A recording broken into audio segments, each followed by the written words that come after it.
अस्सलाम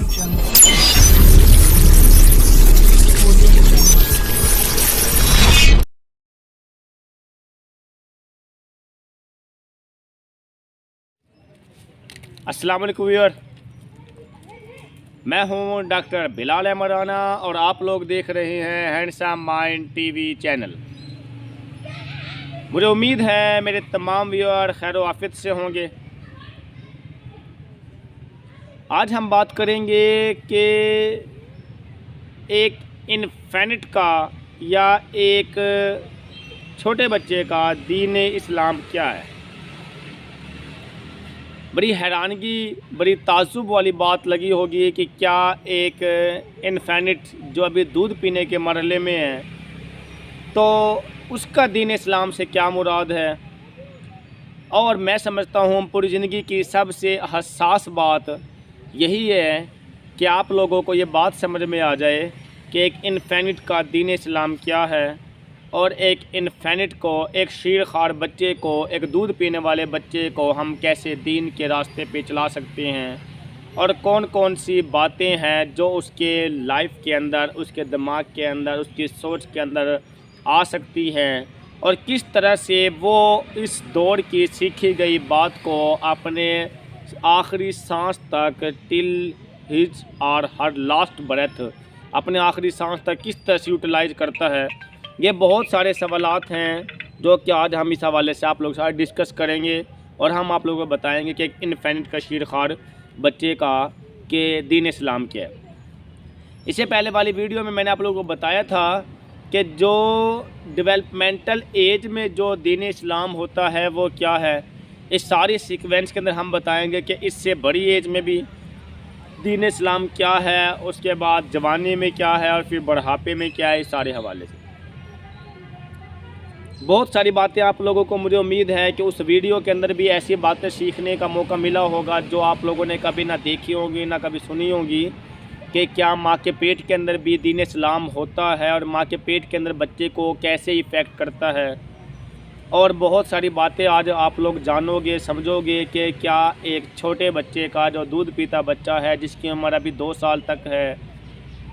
तो उस बच्चे का इस्लाम क्या है और कैसे हम उसको दीन इस्लाम डाल सकते हैं, इस्लाम के सही रास्ते पे डाल सकते हैं। एक तो इसमें सबसे पहली बात तो ये देख लें कि मेरे नबी ने फरमाया कि हर बच्चा फ़ितरत सलीम पे, फ़ितरत दीन पे पैदा होता है। हर बच्चा ईमान पे पैदा होता है, उसको उसके वालिदैन या उसको उसका फैमिली बनाती है जो भी उसको बनाना होता है। मतलब जो फ़ितरत का, जो दीन का जो अंसर है वो इंसान की फ़ितरत में रख दिया गया। उसके बाद हमने उस फैक्टर को यूटिलाइज़ करना होता है, उसमें मौजूद पहले से है,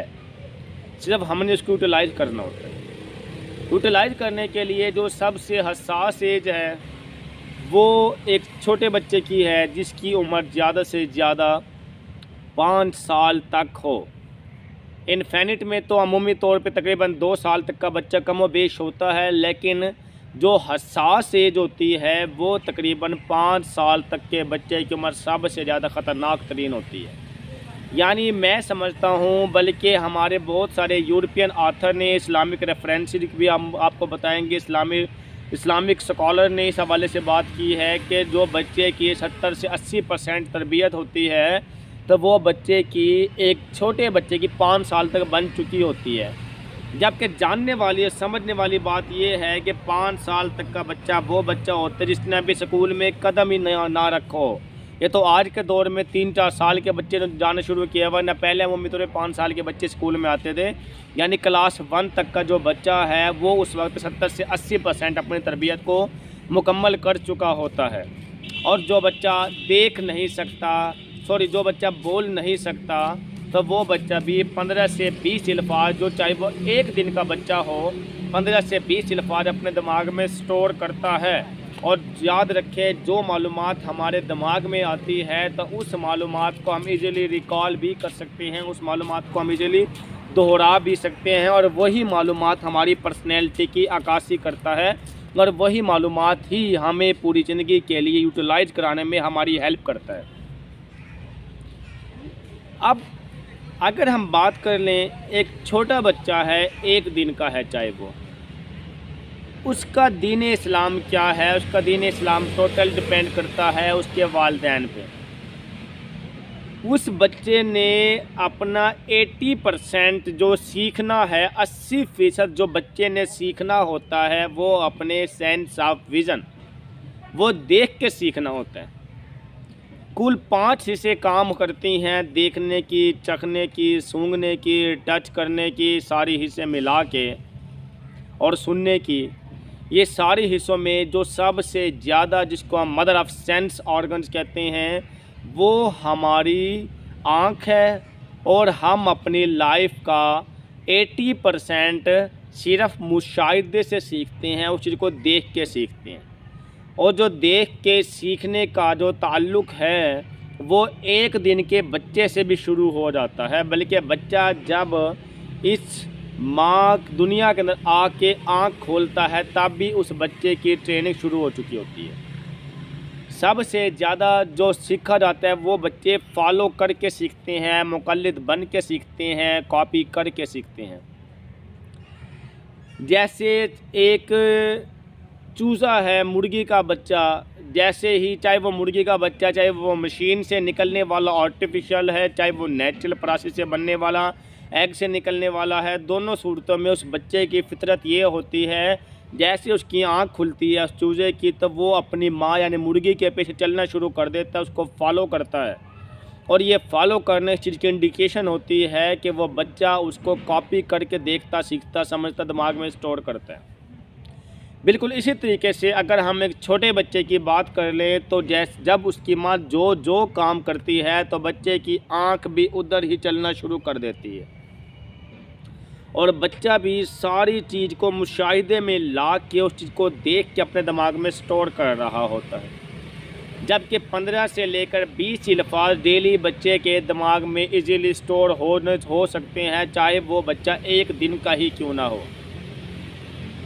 अब इस एज के अंदर अगर हम अपने बच्चों को दीन के रास्ते पे, ईमान के रास्ते पे, इस्लाम के रास्ते पे चलाना चाह रहे हैं तो उसका एक ही तरीक़ेकार है, और उसका तरीक़ेकार ये है कि उसके सामने उसके जो वालिदैन जो काम करेंगे, जिस काम को उस बच्चे ने कॉपी करना है, उस काम को किस तरीके से करना है, ये उनके वालिदैन ही उसकी इस्लाम को, उसके दीन को, उसकी अखलाक़ी तरबियत को, उसकी तरबियत को बना सकते हैं। अक्सर आप लोगों ने देखा होगा कि मना फरमाया जाता है, और मेरे नबी ने भी मना फरमाया, कुरान और हदीस से भी मना है, और साइंस भी मानती है कि हम बच्चों के सामने, चाहे वो एक दिन का ही क्यों ना हो, ऊंची आवाज़ से बात भी नहीं कर सकते। ये सारी बातें समझाने के लिए मैं आप लोगों को ये बड़ी अहम बात बताता चलूँ। याद रखें, बच्चे को क्रिएटिव थिंकर बनाने के लिए सबसे अहम चीज़ ये होती है कि 6 माह तक के बच्चे के सामने आप ऊंची आवाज़ से बोल भी नहीं सकते। जब आप ऊंची आवाज़ से बोलते हैं तो बच्चा खौफ में मुलव्विस होता है, उसकी दिमाग की सारी फोकियत ख़त्म हो जाती है, वो रीइंफोर्समेंट ख़त्म हो जाती है, वो सीखने के बजाय उसकी वजह से वो चीखता है बच्चा, उस खौफ की वजह से जो ऊंची आवाज़ से बात की गई थी, जिसकी वजह से वो उस बच्चे की तरबियत बुरे तरीके से मुतासिर होती है। और 6 माह के बाद से लेकर 1 साल तक के बच्चे को आप छोटी सारी बातें सिखाना शुरू कर देते हैं, हर तरह की बातें, जिसके अंदर बच्चे को बुनियादी लफ्ज़ बोलना सिखाया जाता है अल्लाह का, और बाकी लफ्ज़ बोलना सिखाए जाते हैं बाबा मामा का। तो इसका मतलब वो बच्चे की वो एज शुरू हो चुकी है कि ये बातें उसके दिमाग में पहले से स्टोर थी, और वो उसको यूटिलाइज करने शुरू कर देते हैं। अगर आप अपने बच्चे को क्रिएटिव थिंकर बनाना चाहते हैं तो आप अपने बच्चों के सामने ऊंचा नहीं बोल सकते कभी भी, और दूसरा, ऊंचा ना बोलने के साथ साथ आप मीनिंगलेस वर्ड्स को कभी नहीं बोल सकते। अक्सर वालिदैन अपने बच्चों के सामने मीनिंगलेस वर्ड बोलते हैं जिसके कोई मतलब नहीं होते, फिर वो लफ्ज़ बच्चा सुनने के बाद सारी ज़िंदगी उसके मतलब ढूंढता रहता है, उसका मतलब नहीं मिलता, एक नया कन्फ्लिक्ट, एक नया कम्प्लेक्स जन्म लेता है जो बच्चे की क्रिएटिव थिंकर को मारता है। इसलिए बच्चों के सामने मीनिंगलेस लफ्ज़ बोलने के बजाय बच्चों के सामने मीनिंगफुल वर्ड बोले जाते हैं, ताकि जब वो बच्चे के सामने वो काम बात हो तो उसके मुताबिक वो काम भी हो रहा हो और बच्चे के दिमाग में वो बात जा भी रही हो कि इस तरह से। इसका मतलब ये होता है जब मीनिंगलेस है तो बच्चा एक कम्प्लेक्स का शिकार है, तभी पता नहीं इसका मतलब क्या होता होगा। हम अक्सर ऐसे खुद से पैदाइश खुद से ऐसे अल्फाज का चुनाव कर लेते हैं, खुद से ऐसे अल्फाज बना लेते हैं जो कि जिसके कोई मीनिंग नहीं होते। ये बड़ी एज में तो एक अलग चीज़ है, लेकिन हम छोटे बच्चे के सामने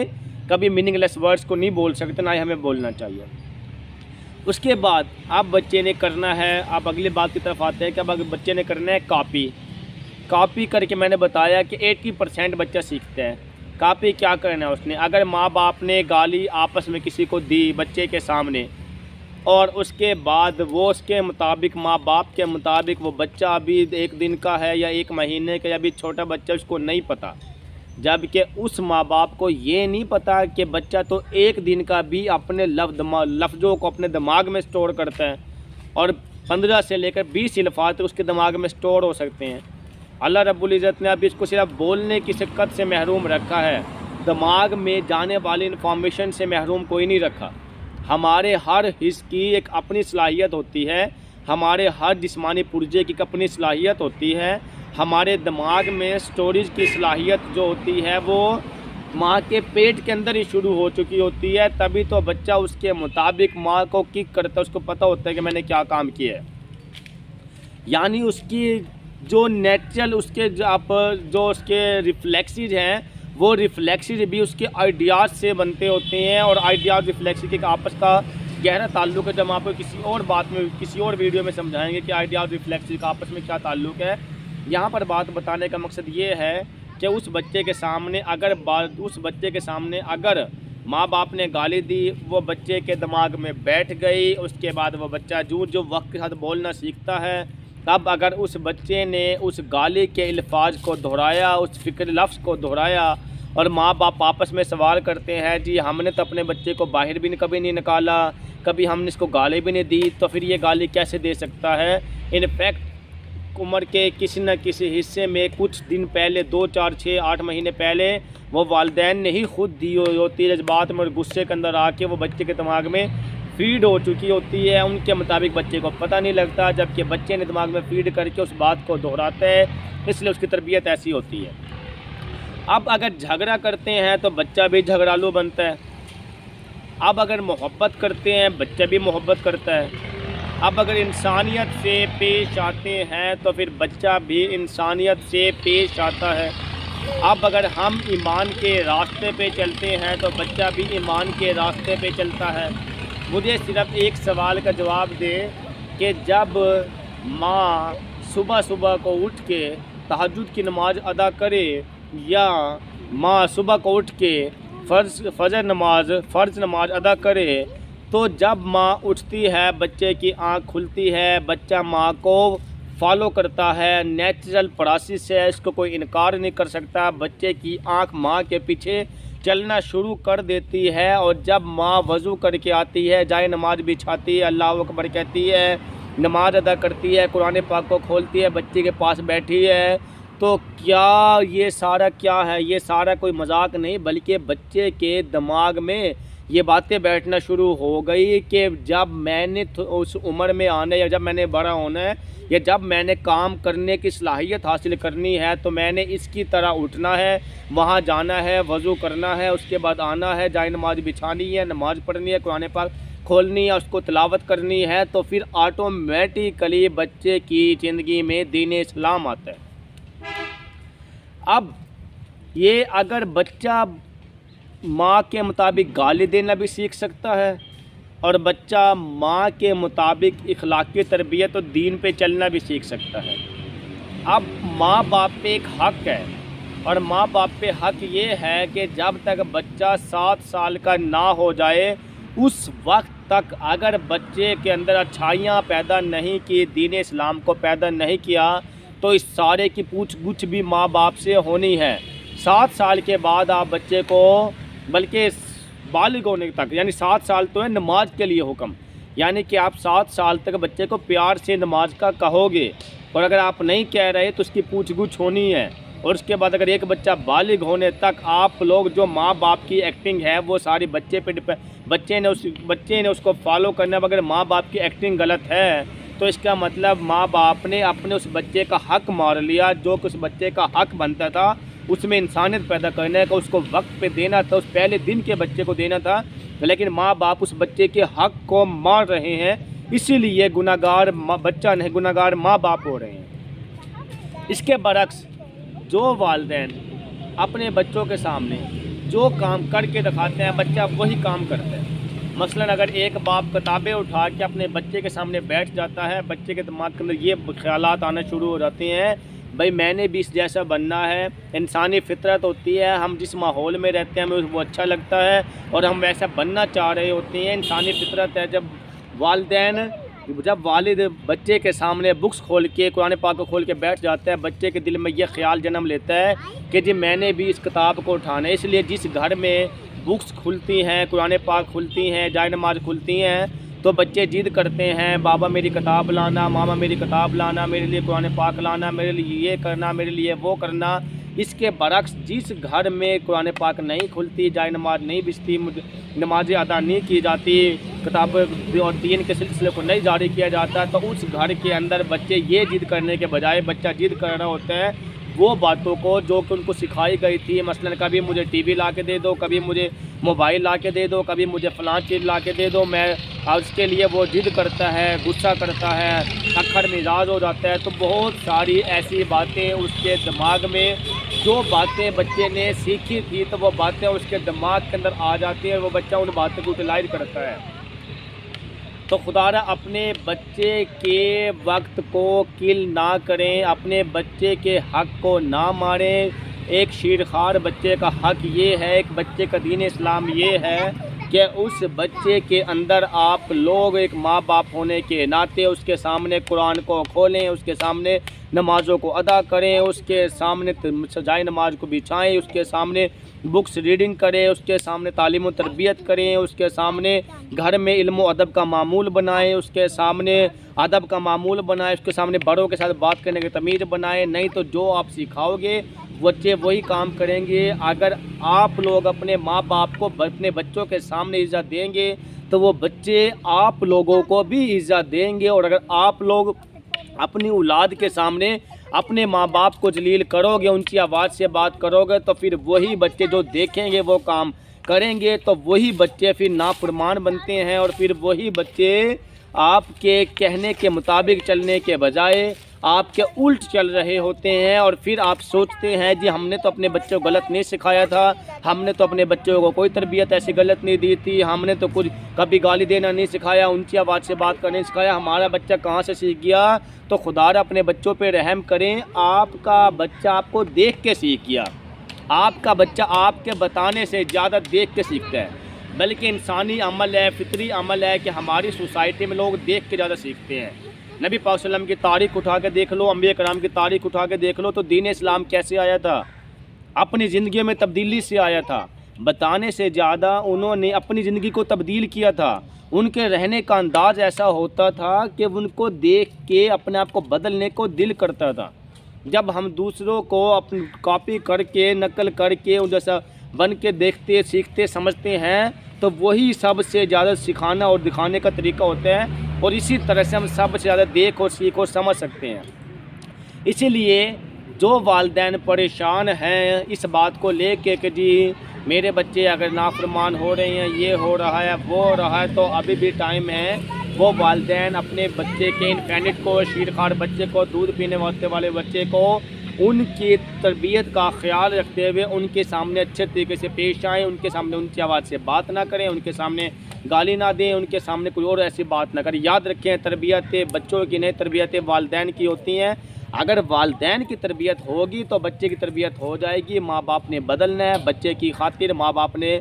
कुरान पाक को खोलना है, बच्चे की खातिर माँ बाप ने दीन इस्लाम को लाना है, बच्चे की खातिर माँ बाप ने अदब से पेश आना है, बच्चे की खातिर माँ बाप ने दुनिया के सारे अच्छे काम करने हैं बच्चे की खातिर, माँ बाप ने सारे अच्छाई के रास्तों पे चलना है बच्चे की खातिर, और यही बच्चे का दीन इस्लाम पे चलने का तरीका है। अगर आप लोग चाहते हैं कि हमारे बच्चे इस्लाम के रास्ते पे चलें, हमारे बच्चे ईमान के रास्ते पे चलें, तो आप लोगों को उनकी फ़िक्र, उनका ख्याल उस वक्त से शुरू नहीं करना पड़ेगा जब वो बच्चे बड़े हो गए, बल्कि आप लोगों को ये सारा का सारा ख्याल कब से शुरू करना पड़ेगा, जब वो बच्चा, या सारा का सारा ख्याल जब वो बच्चा 1 दिन का था। जब वो बच्चा 1 दिन का था तो उस सूरत हाल में उसी वक्त उसका ख्याल रखना पड़ेगा। और वो जो पहले 2 साल तक है, टोटल बच्चे की तरबियत माँ अपने हाथ में है कि अगर वो चाहे तो बच्चे को कुंदन बना दे, सोना बना दे, हीरा बना दे, जन्नत बना दे, और अगर वो चाहे तो बच्चे को जहन्नुम बना दे, आग बना दे, बच्चे को दुनियावी एक तबाहकुन हालत और खस्ता हाल बना दे। तो खुदा रा आप अपने आप को, उस बच्चे को इंसाफ देना सीखें, उस बच्चे का हक अदा करना सीखें, तब वो बच्चा आपका दीन के रास्ते पर चलेगा। ये आज की हमारी वीडियो में बात थी कि हम एक इनफिनिट को कैसे बना सकते हैं। नेक्स्ट वीडियो के अंदर हम बात करेंगे कि एक ऐसा बच्चा जिसकी उम्र 2 साल से ज़्यादा या 3 साल से ज़्यादा है, तो इस बच्चे के हवाले से मैं आप लोगों को यूरोपियन और इस्लामिक रेफरेंसेस दे के आप लोगों को बताऊंगा कि किस तरह से हम उस एज के बच्चे को दीन के रास्ते पे बना सकते हैं और उस बच्चे का दीन इस्लाम क्या है। इसके साथ साथ हमारी इस सीरीज़ में एक सीरीज़ है जिसके अंदर हम आपको बताएंगे कि एक स्टूडेंट्स का दीन क्या होता है, कारोबारी का दीन क्या होता है, और एक बिजनेसमैन का दीन क्या होता है, एक बुज़ुर्ग बंदे का दीन क्या होता है, सारे के सारे हवालों से। तो अब तक जो मैंने बताया, समझाया, सिखाया, मुझे उम्मीद है कि ये बातें आप लोगों के दिमाग में आ चुकी होंगी और आप लोग अच्छाई के रास्ते पर चलते हुए अपने साथ वाले आस पड़ोस के अंदर ये मैसेज देंगे कि हम अपने बच्चों की तरबियत पहले दिन से करनी चाहिए, तब वो बच्चे दीन इस्लाम के रास्ते पे चलते हैं और हमारे फरमाबरदार बनते हैं। इसके साथ ही इजाज़त दीजिएगा। अल्लाह हाफिज़।